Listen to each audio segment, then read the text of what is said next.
What's good, people? You're welcome to the locker room. And of course, here we talk everything sports, but primarily today we're focusing on football because the world of football is absolutely erupting. And also, we also need to check with the people in the United States and their level of delusion in reference to the Super Bowl and comparison to the football. Really tally. That and many more. And of course, as you can see, my jersey, we'll be talking Manchester United, the UEFA Champions League that Manchester United is not a part of, and and other key points in the world of sports for this week. Welcome once again to the locker room, and of course I've got my man Wally G here. We'll be having the chat together. Although you feel like you prepared the prep now. How you feeling, man? Oh, by the way, I'm feeling good. It's good to be back here to talk about sports and anything football as well. And yeah, putting on Bayelsa United jersey, repping the Nigeria Premier Football League. Always. That's great. That's great. Get me one, please. Okay. I'd like that. Okay, no problem. All right. Now, where do we begin? We begin with my favorite club, Manchester United. Manchester United with some people say the unbeaten is over, but the logic does not make sense to me. Okay. But essentially, 4 games in a row under Micheal Carrick. The first 4 games under Micheal Carrick, 4 straight wins, and then 1 draw. Yeah. Right. What's your view on this? I think for me it's fantastic, to get to see a young lad like that. Fantastic manager, fantastic person. We saw him during his time, in his previous club. He did well for himself, coming to Manchester United with the pressure, getting wins against Arsenal, Man City. That doesn't just come by every day. So for me, I think he has done well for himself, despite the fact that he couldn't make it 5 wins in a row. With the fact that there's this pressure from the guy with that hair. It's not him. Yeah, the United Strand. Yeah, the United Strand. Yeah, United Strand. So for me, I feel that's just by the way, it is not a major problem. The players have also made a statement concerning that as well. We are talking about it that we almost lost the match. Yeah, definitely. But I feel Manchester United is really back. Looking at the consistency, looking at the passion, they really wanted more. They wanted a win in that one, but at the end of the day, they could not get the win, and it felt like a loss. And that was the first time. It was a loss. That was the first time in a while I'll see a Manchester United team drawing a game at that time and feeling it, looking as if they lost the game. We did lose. I saw passion, I saw consistency, and that's good to see. And how about the style of play, the dominance, right? In almost all of the games, we were playing half field, controlling. The passes are moving. They are now, for the first time in a long time, we can now have proper player highlights, not the Lewandowski type. The proper player highlights. The build up, the individualism and also teamwork. What would you say about the style of play? I think for me, Micheal Carrick is this kind of coach. I would say he's a bit in the Alex Ferguson mode. Tell them, just do the basics. Do the basics, let your creativity set in. That's the difference between himself and Amorim. Amorim will tell you, you must play play to the letter. But Micheal Carrick is telling you, just do the basics. This is what I want you to do. Use your creativity to get the rest done.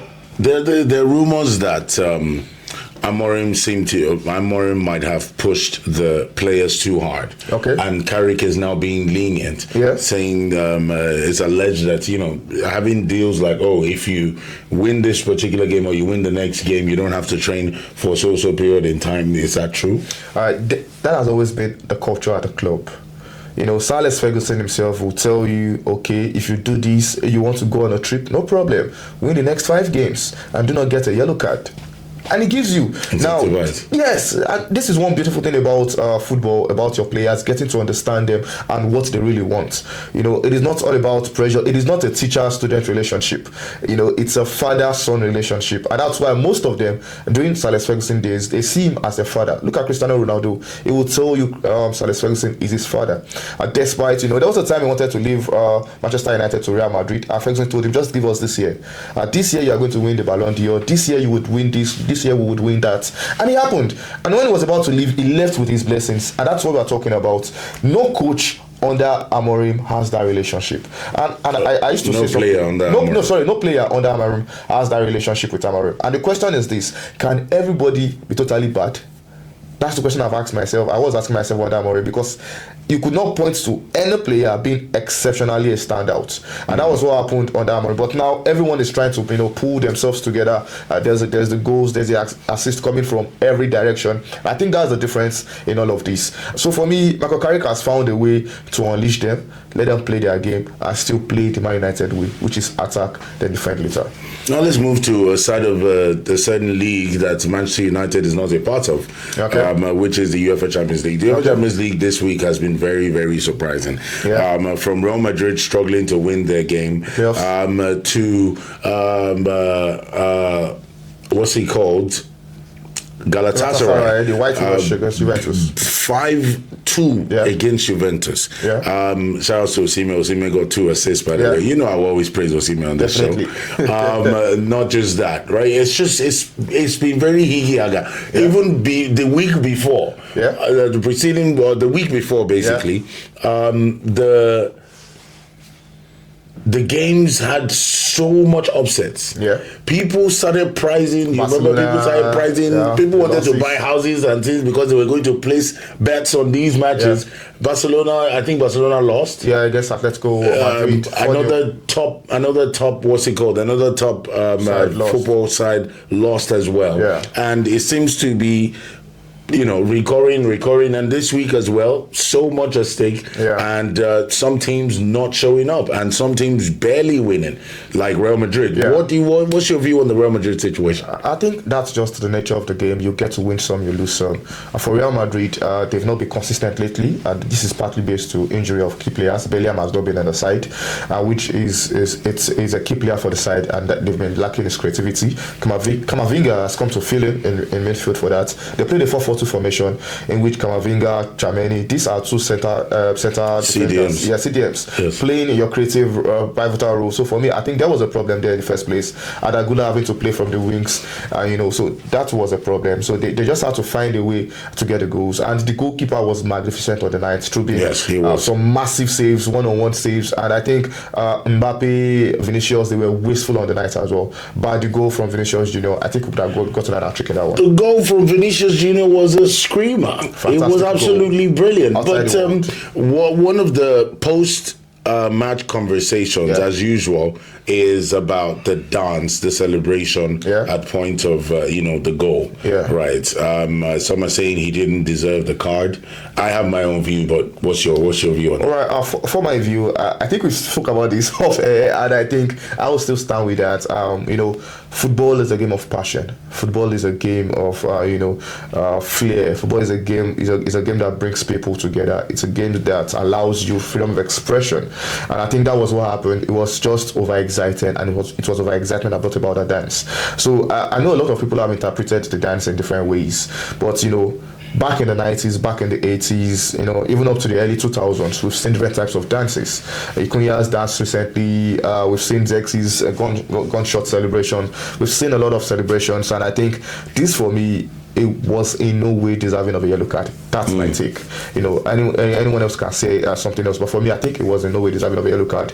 I felt at that point in time, there was a build-up to that situation, and I think the referee did not handle it well. That's my take on that. Okay, I think it's fair if you got a yellow card. I think the dance was a bit suggestive. Okay. Right. To be fair, although as you rightly referenced, the early 2000s, I think Ronaldinho and a couple other Brazilians, always Brazilians, they have that samba dance step where there's the waist moving and stuff like that. But this looked a bit, a bit like an offshoot into something else. Okay. A bit. Right. Look. Now a lot of as we watched the video over and over again. Saying, is there a thrust there? Is there no thrust there? The whole back and forth. But the good part of it all is the fact that the game ended in their favor. What are the particular games stood out for you this week? For me, I would say the Galatasaray game for me was beautiful. It was beautiful. I made a prediction earlier on in the day alongside a colleague and a friend. She reached out to me. She posted something on her status, and I reacted to it that you did well, but I think Galatasaray might just shock Juventus. And she reposted that. And at the end of the day, it came to pass. It was like a prophecy. And she was like, I think I should be taking you more serious now. I said, see, when you look at the quality of players on the sides, you would definitely not be shocked. But the name is the problem. That was what got people confused, because Juventus is a household name. Yes, but I can tell you for a fact, majority of football lovers now cannot mention 5 Juventus players, because the quality they used to have is no longer there. You look at Galatasaray, you might say most of them are players that you feel they are past their prime. But Leroy Sané, any day, Man City Leroy Sané is not yet 30. And that means he's still in his prime. Playing at Galatasaray, the likes of Victor Osimhen, look at Gabriel Sara, look at Lucas Torreira. These are fantastic players that would always guarantee you games. And Ilkay Gundogan, ex-Man City player, these are quality players that you know they would always guarantee you wins and goals. And I think there's a system that is working for Galatasaray now. Their investment system, they get to invest in quality players, and they know they can get their money back in the Champions League. Of course. Once they make it to the round of 16, then definitely money still comes in. So you think it's strategic? Very strategitic for me, very strategic. There's this estate plan they are working on as well, and so they are getting money from the estate to invest in the football, and they are returning the money back for the money made in the football. So I think it's going, it's a circle, and that's what is working for them, and it's working very well. Okay, now let's talk delusion. Delusion is the majority of the United States, the lovers of American football. Yeah, the lovers of American football is, first, those sports question guys that typically ask, that always want to compare, that compare the American football. That's where it began. There's American football versus soccer. Versus football itself. Right? They call it soccer. Right. Now, when it was done, I think statistically it said they had about 175 million viewership for the Super Bowl, and luckily it was the same weekend that had Manchester United play their 5th game that was supposed to get them the 5th straight win, which is just a regular Premier League match, right? And that particular game alone got about 750 million views. You can't compare to the Super Bowl. And Super Bowl had Bad Bunny with it as well, by the way. See, I used to say something, I'm so sorry to say this, but see, even if you bring Jesus Christ to come and dance at the Super Bowl, he might still not get that view. Or Mohammed to come and dance at the Super Bowl, he might still not get that view. Oh my God! I'm so sorry to say this, but that is the truth. Because there's something that comes with football. Football is a religion. It's an addiction. The way Man United fans will tell you Manchester United is a religion. Of course. And that's why no matter the trying times, no matter what happens, they still get to watch the games. Of course. The stadium is still full, and you get to wonder, teams are getting relegated. You still look at the stands, everywhere is filled up, and they're still going to relegation. And you're wondering, what exactly are these guys gaining? You can't get this with the Super Bowl. I'm sorry to say, but we love the Super Bowl halftime show and the Super Bowl ads. I like the ads. That's really the highlight for me, because a lot of brands go in,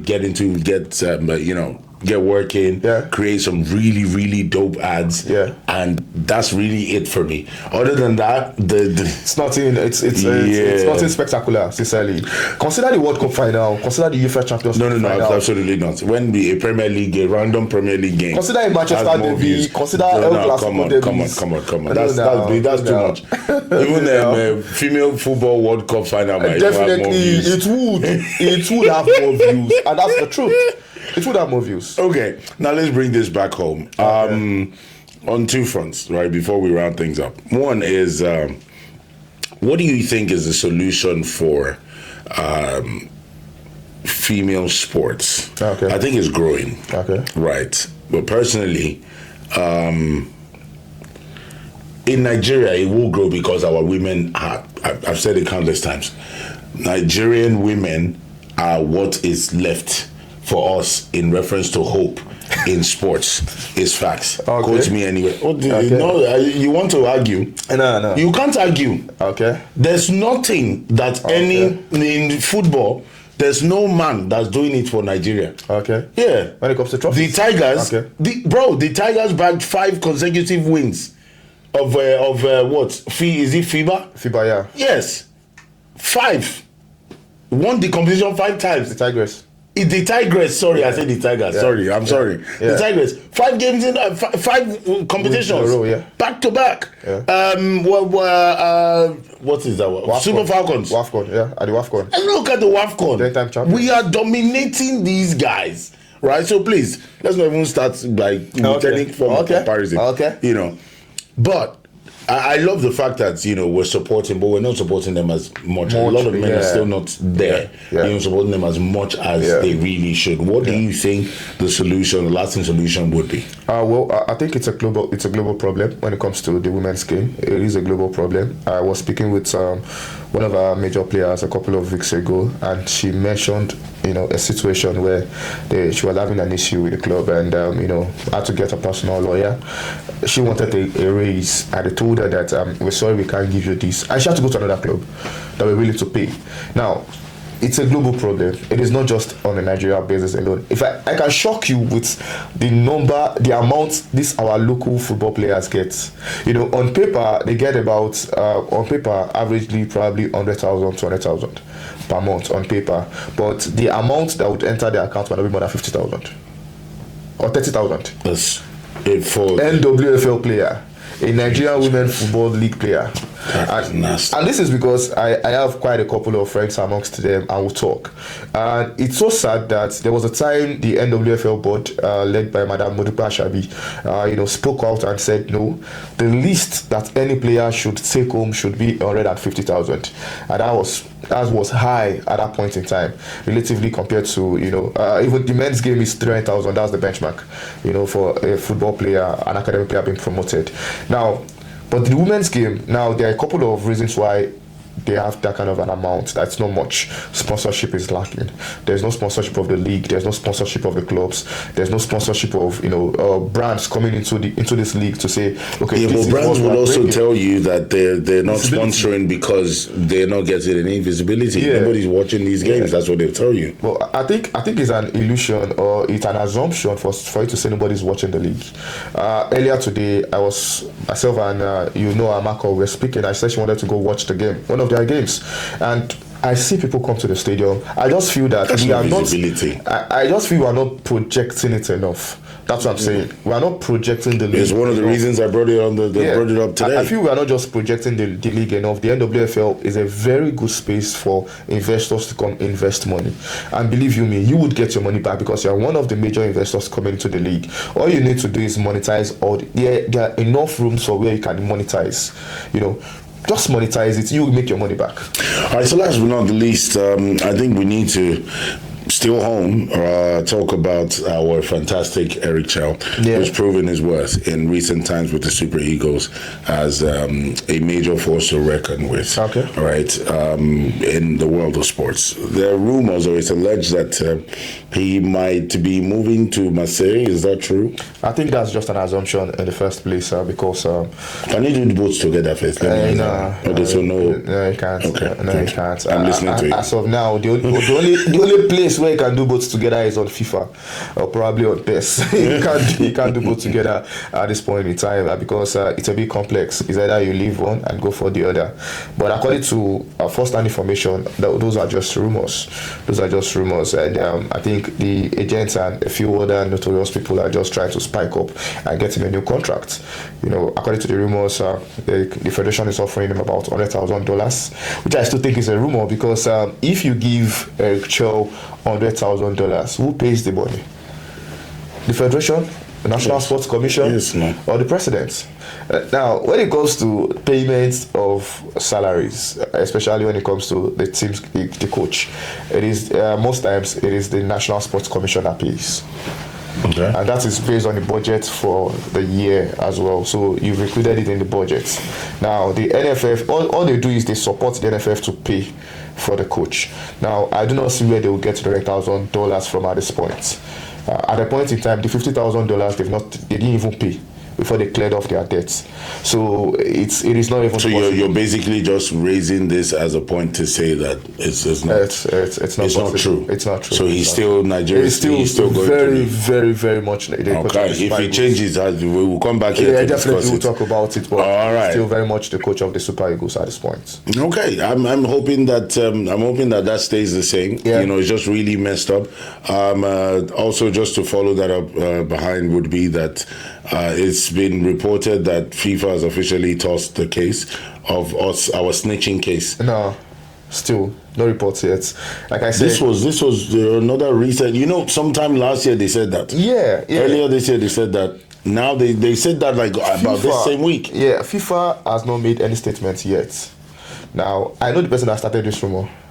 This thing you just talked about is a colleague, as well, alongside a couple of them. I don't want to mention their names. So this is just for traction on Twitter, on X, basically. So, and he has been dragged severally by fellow colleagues who knows that there is nothing that's happening at this point. FIFA has not made a statement. They are yet to make a statement at this point.